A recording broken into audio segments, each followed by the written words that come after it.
Hey guys, welcome to the review show. My name's Austin. Priscilla stars Kaylee Spaney and Jacob Elordi. When teenager Priscilla meets Elvis Presley at a party, the man who's already a meteoric rock and roll superstar becomes someone entirely unexpected in private moments. I want to call myself a huge Elvis fan. I've listened to some of his music. I don't really care that much about the guy, and so I wasn't really too sure about this movie because the last Elvis movie, which a lot of people thought was really good, I don't think it was that good. I thought it was okay. I thought Austin Butler was really good as Elvis. Tom Hanks was very interesting in the film, but that film was very messy in a way of trying to make these people look like, you know, they did it for a reason. Like they're bad. Like the things that they did, even though they were bad, they were still good people by the end. And it's like, and then try to make them look like they try to make them look like they're good people in their own heads or whatever. Maybe that's the whole point of the movie, that like, even though that they were bad, they think they were doing the right thing or whatever.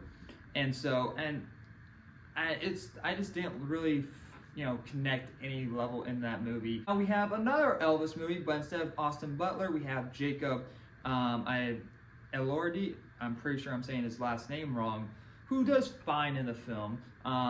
He looks like Elvis. I think he sounds like Elvis. There's times where I couldn't fucking understand what he's saying. Maybe that was the purpose of it, because Elvis talked in this weird way.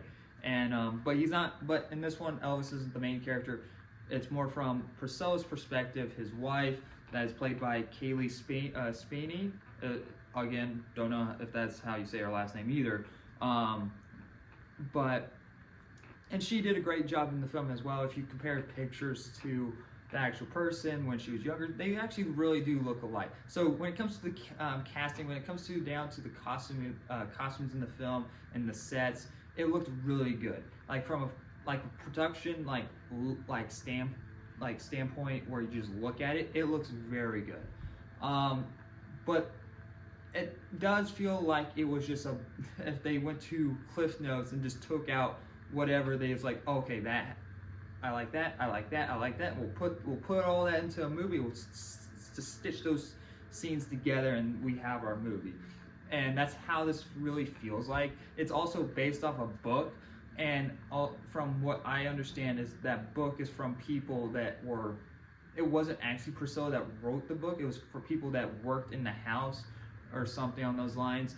And Priscilla didn't have any involvement on this film like she had with the Elvis one, and so it's more from an outside perspective type of deal. So not everything will be necessarily true.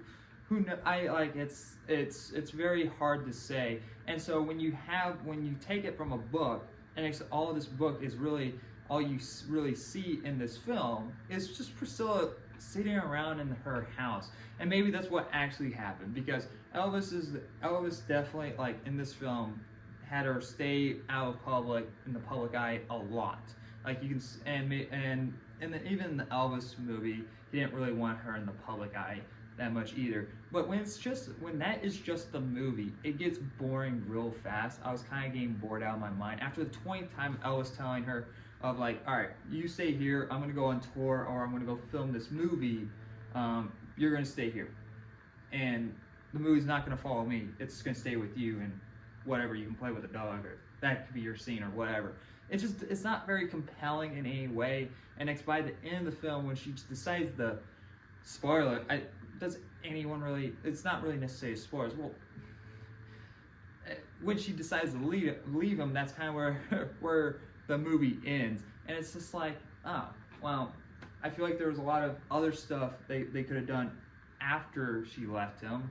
And by the time when we were getting to these moments, I was like, wait, we're already here? Where, like, what? Like, this, like, the pacing of this movie is kind of all over the place, and it just felt very messy in that way. She met him at a very young age. She was like 14, like a freshman in high school, and they basically fall in love, which is very fucking weird. They don't really address that. I think maybe again, this might have actually happened where, like, yeah, she's quite young, and they do talk about, like, why can you not find a woman in your own age? She's 14 years old. It's like, I get that he's Elvis, but you don't try to call the police or something. I get that's what actually probably happened, but that's just kind of my logical thinking. Like, hey, yeah, there's this man. I get he's a really big superstar, but he is hitting on my 14-year-old daughter.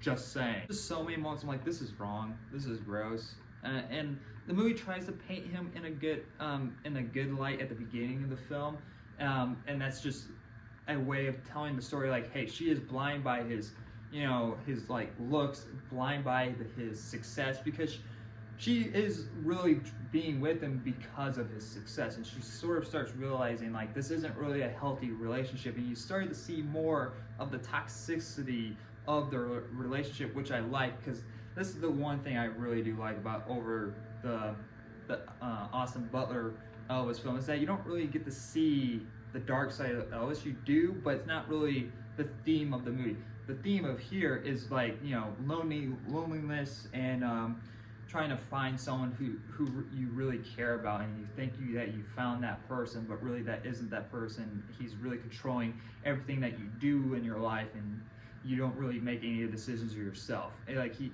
you're basically there for his own needs, and screw your needs. And so that's like, but there's so much that you can do with that in a film where it just gets simply boring. You're just waiting towards the end of what's gonna happen. So the suspense of like, oh, will they get it? Will they like come together by the end or whatever? It's not really there. Again, it's basically it's something that has been very well in the public eye, and a lot of people already know the story, so you're not really going for that suspense. But I would like the film to try though, and next you can. But again, it just kind of just ends abruptly in a way like, wait, but that felt like a climax. So why are we just ending?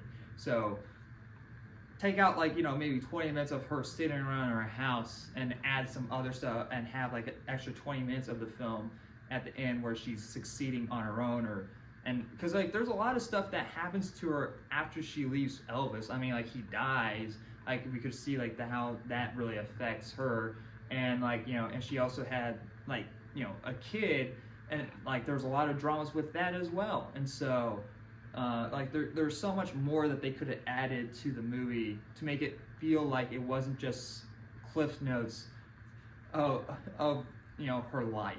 And that's what really felt like. It was more of like just highlights of like, this is what happened while Elvis wasn't around, and what we didn't really get to see behind the scenes type of deal. I'm gonna give Presley a C+. It was fine for what it is. If you guys like movies like this, you're gonna enjoy it a lot. Especially if you're an Elvis fan, I guess. I couldn't really get into Elvis.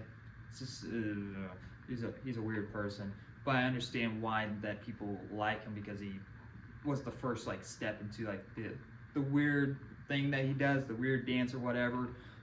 But yeah. Anyway, guys, thanks for watching, and like always, I'll see you guys in the next review. Bye, guys.